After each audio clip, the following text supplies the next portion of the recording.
Bueno, pongamos este ejemplo, f de x igual e a la x. ¿Qué me pide la fórmula? Me pide que calcule la función en el origen y las sucesivas derivadas en el origen. Entonces, a partir de la función, la derivo y me vuelve a quedar e a la x. Y si sigo derivando, me vuelve a quedar siempre e a la x. Cuando calculo en el origen, f de 0 me queda e a la 0 que es 1 y la derivada es 1 y todos son unos. Entonces cuando reemplace estos números, me van a quedar todos unos. ¿Qué voy a decir?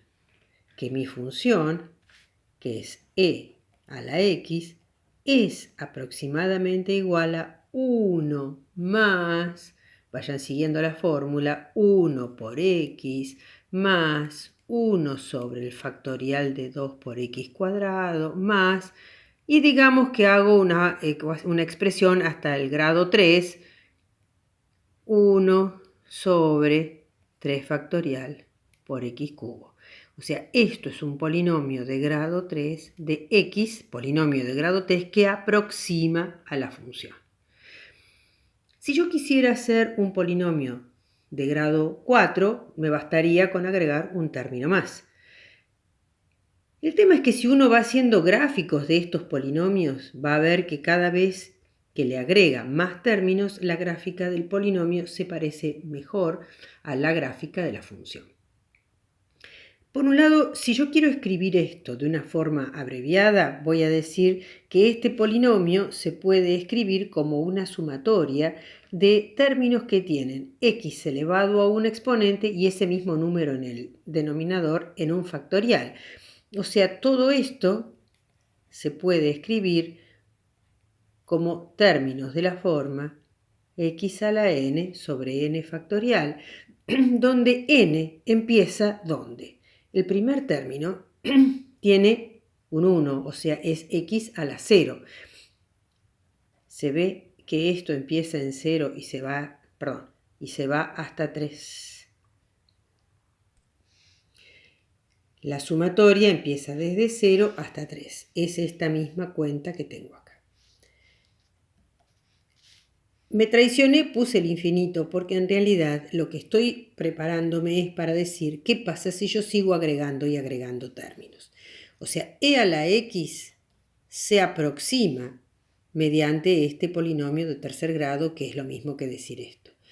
Ahora, si yo agregara más y más términos, lo que va a pasar es que cuando ponga infinitos, esa expresión, que ya no es un polinomio, sino una serie, va a ser igual a la función.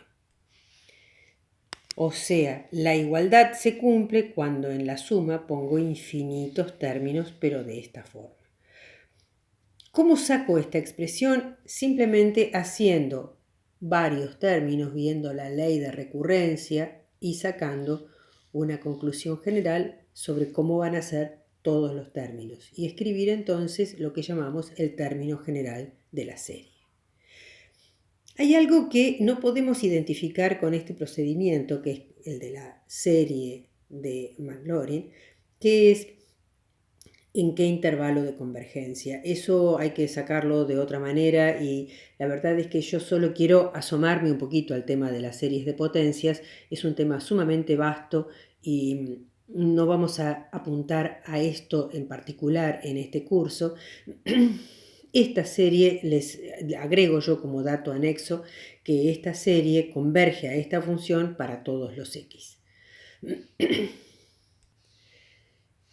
El intervalo de convergencia es todo el eje real. Con esta misma metodología podemos hacer desarrollos en serie de las funciones que se nos ocurran.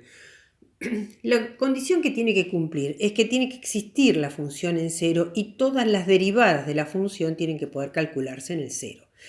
Entonces, el desarrollo en serie, ahora ya no el polinomio de Taylor, sino la serie de Taylor, con infinitos términos, se puede emplear cuando la función es derivable indefinidamente. Muchas de las funciones elementales cumplen, por suerte, con esta condición. Por ejemplo, el seno o el coseno, todas ellas se pueden calcular en forma de serie de Taylor. Vamos a pensar en el seno. Bien, vamos a pensar, dije, en la función seno. La derivo es el coseno. La derivada del coseno menos seno. La derivada del seno otra vez, y al derivar menos coseno me queda más el seno, o sea que tengo lo mismo que tenía en la función antes de empezar a derivar. ¿Qué quiere decir? Que la cuarta derivada es como la derivada de orden cero, si quieren llamarlo así. La quinta derivada va a volver a ser como la primera y así cíclicamente se nos van a ir repitiendo las derivadas.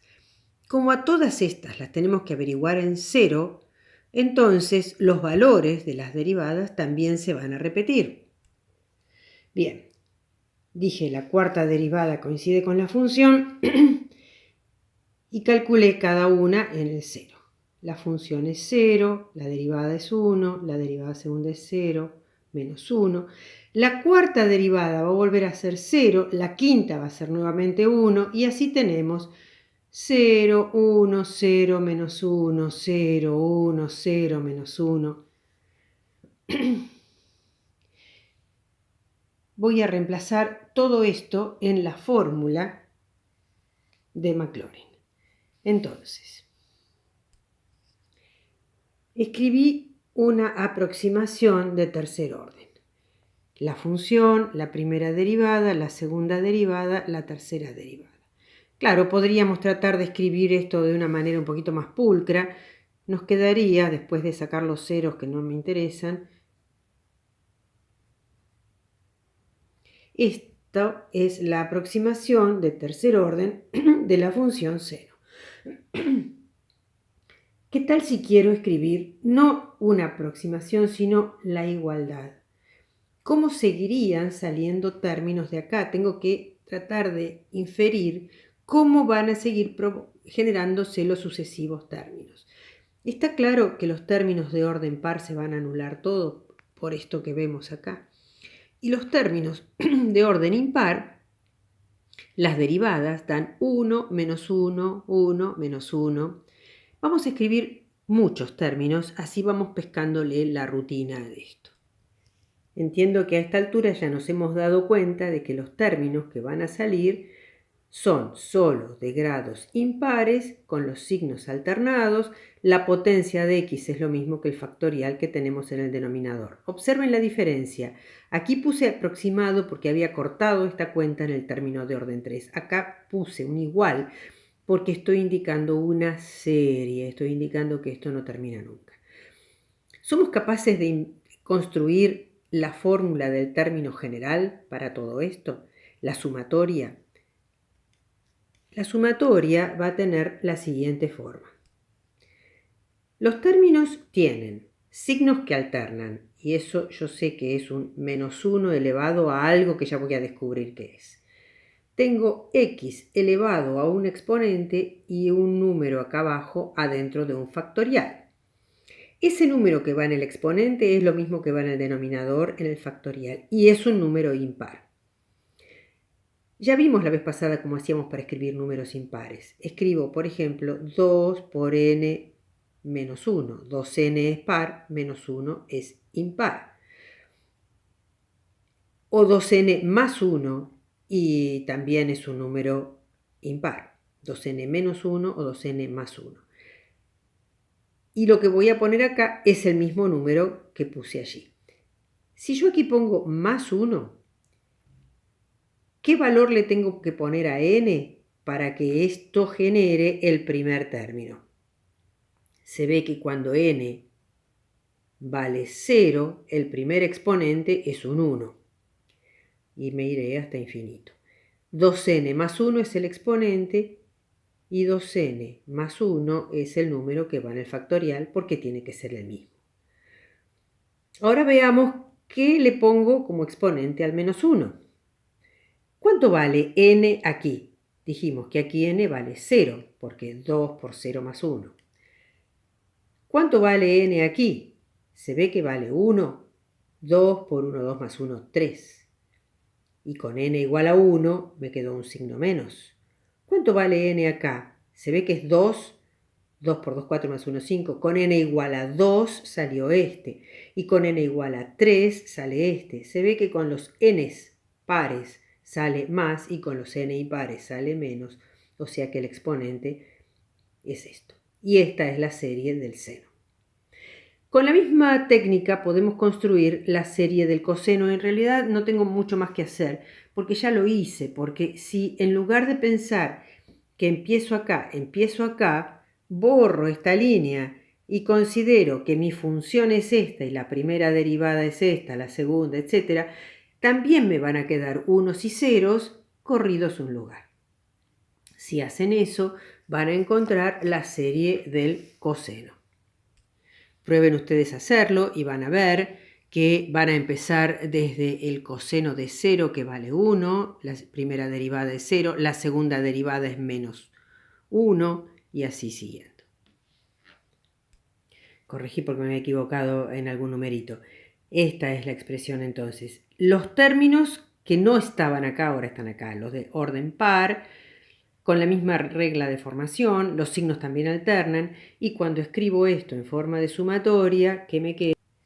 Es una sumatoria que empieza en 0 y va hasta infinito, menos 1 a la algo, x a la algo que debe ser par, 2 por n, y abajo, en el denominador, el mismo número que puse aquí en un factorial. Se ve que n empieza en 0, de modo que el primer grado es x a la 0, por eso me queda un 1. ¿Para qué les cuento esto? Estas son series de potencias. Lo que tienen de distinto respecto de las anteriores es que estas son funciones, son series donde x toma el valor que uno quiera y le da valores a x y construye la serie. ¿Qué tiene de interesante esto? Que esta serie es lo mismo que la función coseno. Esta serie es lo mismo que la función seno. O sea, una suma de infinitos términos, que no es un polinomio, es una serie. ¿Por qué no es un polinomio? Porque no termina nunca. Eso creo que lo tienen claro ya. Es lo mismo que la función seno, esa onda, o que el coseno, que es también una onda. Les presento esto para que veamos, por un lado, que las series de potencias tienen todas un formato de algún modo parecido, tienen siempre algún número delante de una potencia de x. En la exponencial teníamos estos números, en el seno, en el coseno. Lo que hace que sean distintas la función exponencial, distinta del seno, distinta del coseno, es quiénes son las potencias de x y con qué coeficiente aparece, cuánto hay de cada componente. Las potencias de x vienen a ser como los ingredientes de una composición, digamos, y lo que hace el coeficiente es decirme cuánto hay de cada uno de esos componentes. Bueno, efectivamente esa cantidad, esos coeficientes son los que hacen la diferencia entre una función y la otra. Digo esto porque en lo que se viene preparando, que son las series de Fourier, el rol de los coeficientes va a ser sustantivo.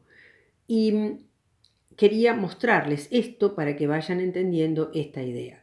En el PowerPoint que les mandé por email hago una tablita comparativa donde muestro muchas funciones distintas y les muestro cómo los coeficientes al cambiar van generando distintas curvas.